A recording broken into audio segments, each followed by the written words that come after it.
सर्वांना जय ज्योती जय सावित्री। मी सुवर्णा कोरे।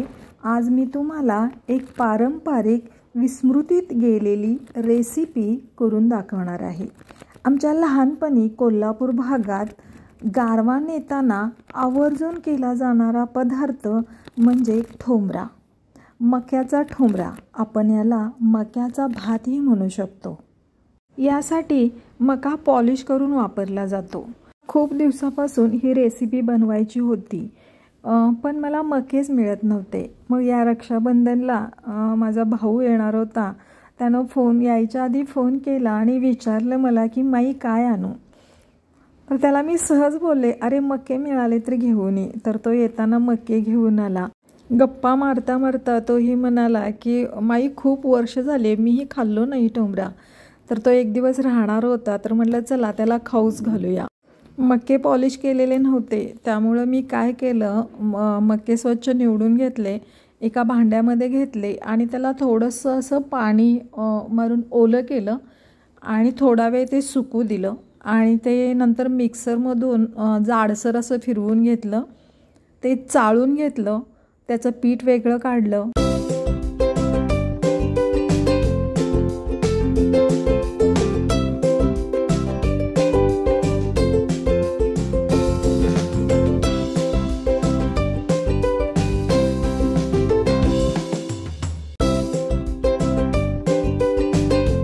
चाळणीमध्ये राहिलेला भाग पाकडून घेतला, त्यातला पूर्ण चोथा काढला आणि जे बारीक बारीक होतं तेही वेगळं करून घेतलं, कारण शिजताना ते शिजायचं मोठ्याला वेळ लागतो, असं व्हायला नको म्हणून मोठं मोठं फक्त घेतलं। छोटाही भाग काढून घेतला आणि पूर्ण पाकडून त्याच्यातला चोथा म्हणजे त्याची सालं अशी पूर्ण काढून घेतले आणि स्वच्छ निवडून घेतलं।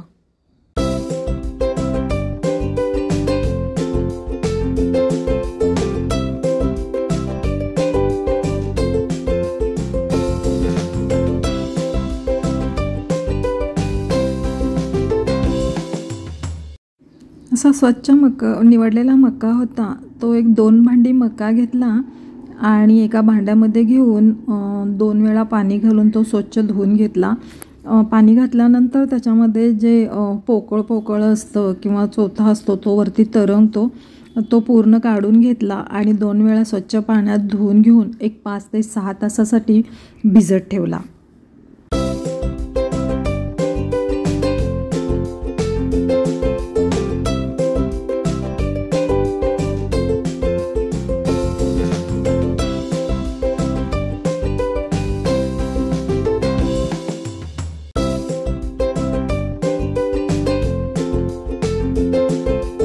सहा तासानंतर हा भिजवलेला जो मका होता त्याच्यातलं पाणी काढून घेतलं आणि कुकरमध्ये म्हणजे 2 भांडी मका घेतला होता, त्याच्यासाठी मी 5 भांडी पाणी कुकरमध्ये घातलं होतं, गरम करण्यासाठी ठेवलं होतं।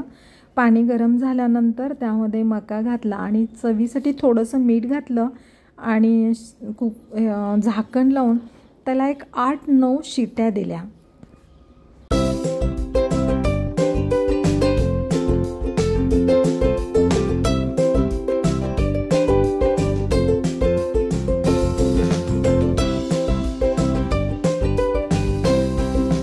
कुकर थंड झाल्यानंतर झाकण काढून घेतलं आणि मका शिजलाय का पाहिला, छान मिक्स करून घेतला आणि एका भांड्यामध्ये काढून घेतला।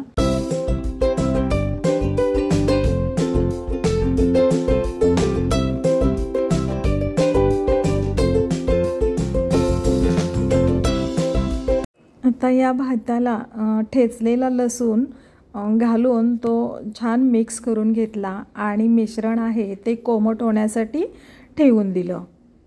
आता या कोमट झालेल्या भातामध्ये साईसकट दूध घातलं, एक 2 वाट्या दूध घातलं मी आणि एक 3-4 चमचे दही घातलं आणि छान मिक्स करून घेतलं।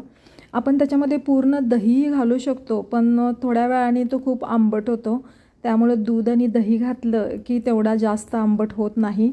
ज्यांना जास्त आंबट आवडत असेल तर ते फक्त दहीही घालू शकतात। थोडंसं टेस्ट करून मीठ लागणार असेल तर थोडंसं मीठही घालून घ्यायचं आणि एक 2 तासासाठी ठेवलं। 2 तासानंतर दही आणि दूध म्हणजे एकंदरीत कोमट असल्यामुळे विरजण लागतं त्याचं आणि छान गोड दही असं होतं ते, आणि खायला त्याची चव ही ठोंबऱ्याची छान लागते. 1-2 तासानंतर मी काढून घेतला आणि खूप छान असा ठोंबरा तयार झाला होता. पाहताय तुम्ही किती छान घट्ट असा झालेला आहे, पांढरा शुभ्र असा दिसतो तो. भावालाही खाऊन खूप आवडला.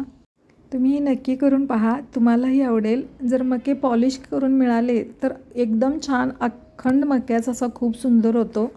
जर शिल्लक राहिला आणि आंबट वाटला तर त्यामध्ये आपण दूध घेऊन खाऊ शकतो, त्याचा आंबटपणा कमी होतो. तर कशी वाटली तुम्हाला ही माझी रेसिपी मला नक्की सांगा. आणि रेसिपी आवडली असेल तर चॅनलला लाईक, शेअर, सबस्क्राईब करायला विसरू नका. भेटूया परत अशा एका नवीन रेसिपी बरोबर. तोपर्यंत बाय बाय.